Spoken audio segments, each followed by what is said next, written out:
The greatest gift, Christ living in you. When loneliness meets the indwelling Christ. In a world where loneliness has become an epidemic, where relationships fracture, and even the closest friends sometimes walk away, there exists a promise so profound that it can transform everything. Christ lives in you. This isn't religious sentimentality or wishful thinking.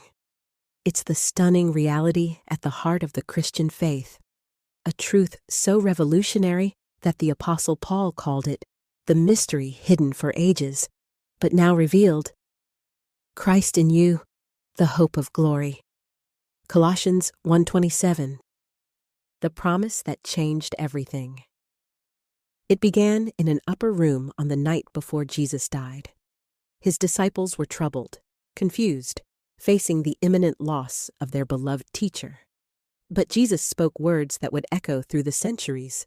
I will ask the Father, and he will give you another helper to be with you forever, even the Spirit of truth. You know him, for he dwells with you and will be in you. I will not leave you as orphans. I will come to you. John 14:16-18. Did you catch that? Jesus promised not just to send help, but to come himself. The world will see me no more, he said, but you will see me. Because I live, you also will live. In that day you will know that I am in my Father, and you in me, and I in you. John 14:19-20. This wasn't just comfort for a difficult goodbye. This was the announcement of a new reality, an intimate, unbreakable union between Christ and his followers. The resurrection, when promise became reality. After his resurrection, everything Jesus promised came to pass. The crucified Christ, the second Adam, became a life-giving spirit. 1 Corinthians 15:45. No longer limited by a physical body in one location, Christ could now dwell within all who believe in him. The external became internal. The teacher beside them became the life within them. This is the Christian's greatest treasure, not just forgiveness of sins, but the living Christ as our very life. Paul's radical discovery. No one understood this reality more deeply than the Apostle Paul. Throughout his letters, he returns again and again to this central truth, exploring it from every angle, marveling at its implications. It was his personal testimony. I have been crucified with Christ. It is no longer I who live, but Christ who lives in me. And the life I now live in the flesh, I live by faith in the Son of God, who loved me and gave himself for me. Galatians 2:20. It was the goal of his ministry. My little children, for whom I am again in the anguish of childbirth until Christ is formed in you. Galatians 4:19. It was the test of authentic faith. Examine yourselves to see whether you are in the faith. Test yourselves. Or do you not realize this about yourselves, that Jesus Christ is in you? Unless indeed you fail to meet the test. 2 Corinthians 13:5.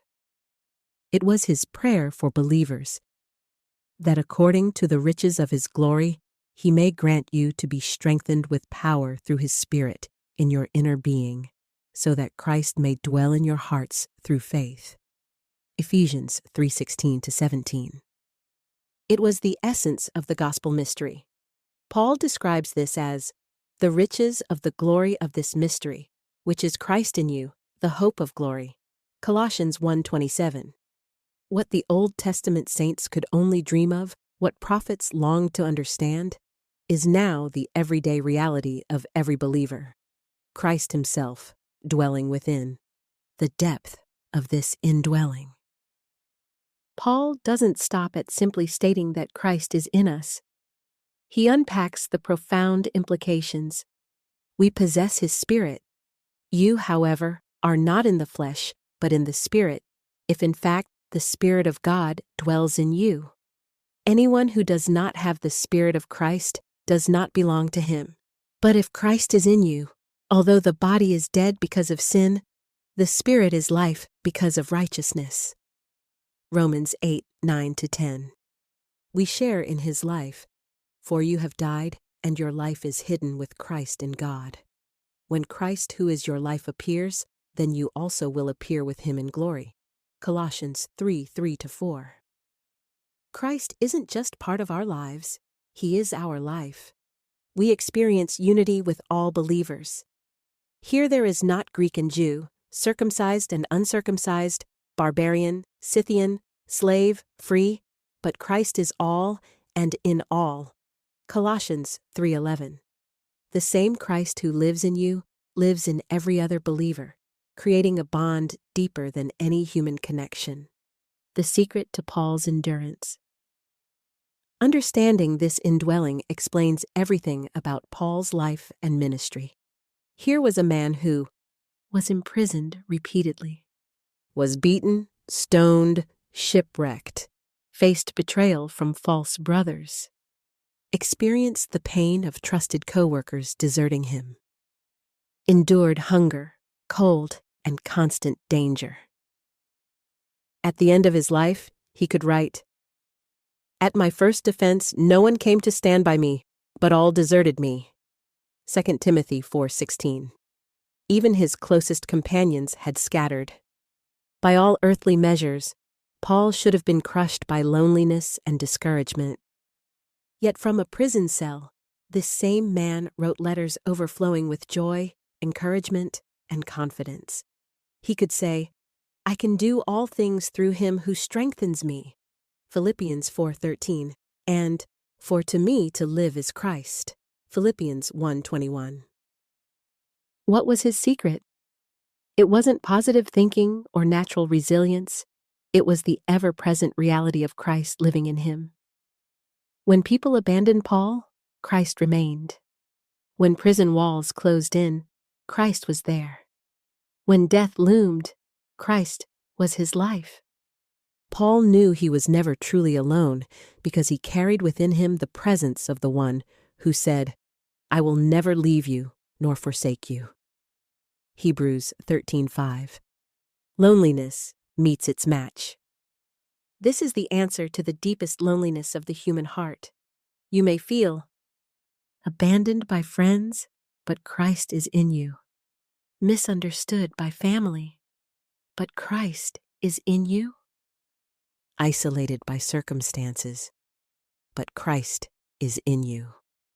Betrayed by those you trusted, but Christ is in you. Separated by distance or death, but Christ is in you. The world's solutions to loneliness, more social media connections, busier schedules, constant entertainment, all fail because they cannot address the God-shaped void within us. But when Christ himself takes up residence in your spirit, that void is filled with the infinite, unchanging, utterly faithful presence of God. Living in light of this reality, knowing that Christ lives in you should fundamentally change how you approach each day. When you wake up, you don't face the day alone. Before you check your phone or make your coffee, Christ is already there, ready to be your wisdom, strength, and peace. When challenges come, you can say with Paul, "I can do all things through Christ who strengthens me." Not because you're capable, but because the one living in you is infinitely capable. When temptation strikes, you can remember, greater is he that is in you than he that is in the world. 1 John 4:4. The power within you is greater than any power against you. When loneliness creeps in, you can quiet your soul with the truth. Christ is in you. Have a conversation with him. He's not distant or distracted. He's as close as your own heartbeat. When serving others, you're not drawing on your limited resources, but on his unlimited supply. Paul could say, "To this end I toil, struggling with all his energy that he powerfully works within me." Colossians 1:29. Expressing this life. Paul emphasizes that this isn't just a doctrine to believe, but a reality to express. Christ in you isn't meant to remain dormant, but to be actively manifested in your daily life. How do we express this life? Through faith. The life I now live in the flesh, I live by faith in the Son of God. Galatians 2:20. Every moment is an opportunity to trust the one living within you, rather than relying on your own understanding or strength. Through love. Because Christ lives in you, His love can flow through you to others. The love you struggle to manufacture in your own strength becomes natural when you allow His life to be expressed. Through endurance, like Paul, you can face hardship knowing that this light momentary affliction is preparing for us an eternal weight of glory. 2 Corinthians 4:17. Because the one in you is eternal. Through testimony, your life becomes a showcase of what Christ can do when He lives in someone. Others should be able to see that your peace, joy, and strength don't come from favorable circumstances, but from an inner source. The hope that sustains. Paul calls this mystery, Christ in you, the hope of glory. Why is it our hope? Because if Christ is in you now, then you will never be ultimately defeated.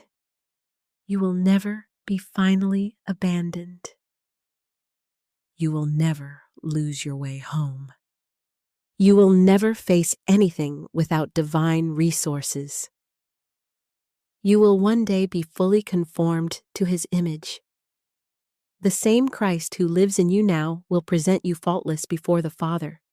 The same power that raised Jesus from the dead dwells in you and will also give life to your mortal bodies. Romans 8:11. An invitation to awareness. Perhaps you've been a believer for years but have lived as though Christ were far away, a distant helper you call on in emergencies, rather than an indwelling presence you commune with constantly. Today is your opportunity to wake up to the reality that has been true all along. Christ is in you. Not might be, not could be, not will be someday. Is, right now. Fully present, completely engaged, intimately near. Stop striving to reach Him. Turn inward and acknowledge Him. You can learn to live in constant awareness of Christ in you. The disciples in that upper room received a promise.